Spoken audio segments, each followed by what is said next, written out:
If I was to measure your pulse while you stare at the screen, it would noticeably slow as you relax.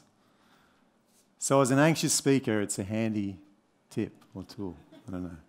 But at the same time, if you were to live by this or a similar coastline in a developed country anywhere around the world, your general health and well-being would be better than the rest of the population.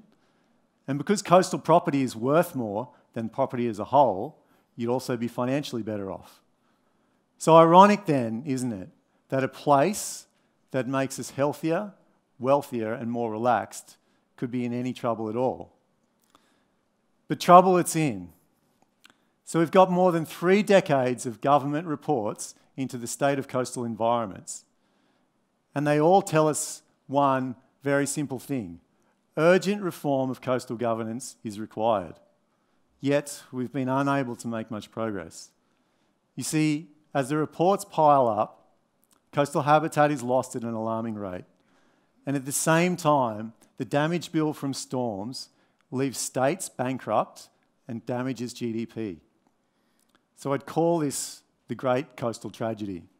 And today I want to explore this tragedy through 3 words: fear, truth, and love. Fear is where this tragedy begins. Truth is the false hope of a solution that's misleading. And love is where I feel there's the conclusion. You see, for our society, how we choose to construct our relationship with the coast is within our control. But it's a competition between these 3 ideas for the coast, fear, truth, and love, that decides our relationship. That beaches exist at all is because of erosion, not in spite of it.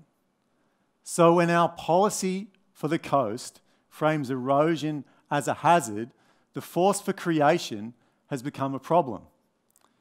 And before we know it, when we have storm events, the media is quick to report this issue as a disaster or a surprise to us.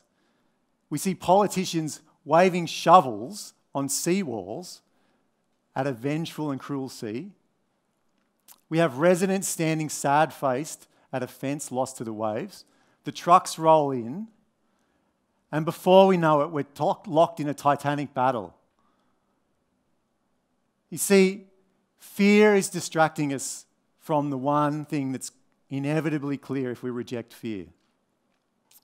The fact that governments can be so captured by development as to allow the construction of houses on sand dunes makes it, I don't know, it's something that we could have learned from King Canute a long time ago. You see, we're still trying to hold back the tide and we're still kidding ourselves that we can. So the next idea is truth. See, science, we're told, is the search for knowledge to the exclusion of values. So under this paradigm, when the local surfer or fisherman speaks of the coast, he lacks the objectivity to be trusted and can readily be dismissed by governments. So when faced with the tragedy of the coast, the solution from science has been an idea called integrated coastal management. You see, integrated coastal management tells us that the tragedy of the coast is a problem of planning and the absence of knowledge. This is a really irresistible concept to governments because it allows us to maintain the status quo in the false hope that through more investment in science and better planning, we can find solutions. So in 1992 at the Rio Conference on Environment, 178 countries around the world signed up to this irresistible proposition of using integrated coastal management as the basis for continued development of coastlines around the world. You see, if we fast forward 20 years to 2012, when the UN reviewed progress on the issues that it raised in 1992, it found that all of the problems that were raised in 1992, despite 20 years of integrated coastal management, remained or had worsened in that time. Now, I'd say this is pretty clear evidence of a flawed theory. Yet the proponents of integrated coastal management would argue that it was politics and population growth that were the cause of its lack of traction. So for me, any theory that tells us how to solve environmental problems in the modern world that lacks the capacity to deal with population growth and politics is based on some pretty unstable ground. So if fear and truth fail us, what's the alternative? Well, I say it's love. Anytime I tell someone what I do for a living, they inevitably respond with the straight fact, I don't really understand this coastal management thing, but geez, I love the beach. Right? Communities are engaged by positive messages far more than negative ones, and we need new ideas here. So I asked the question, do we really love the beach? To find my answer, I consulted Google. And the analysis is in, and it's pretty clear. Yes, we do. More than any other landscape, the beach is a place we love. So with all that love, why is it then that beaches can be in any trouble at all? You see, just as the ancient South American people sought to build temples to bring themselves closer to the sun god that they worshipped, we continue to build our monuments to the coast ever closer to the shoreline. And in doing this, the answer to the paradox of the coast is really quite simple. You see, our shared narrative of love has been captured by fear and the illusion of a singular truth. And as governments adopt pro-love policies of the coast, they're accused of creating green tape, being anti-development, or of the greatest sin of all, devaluing coastal property.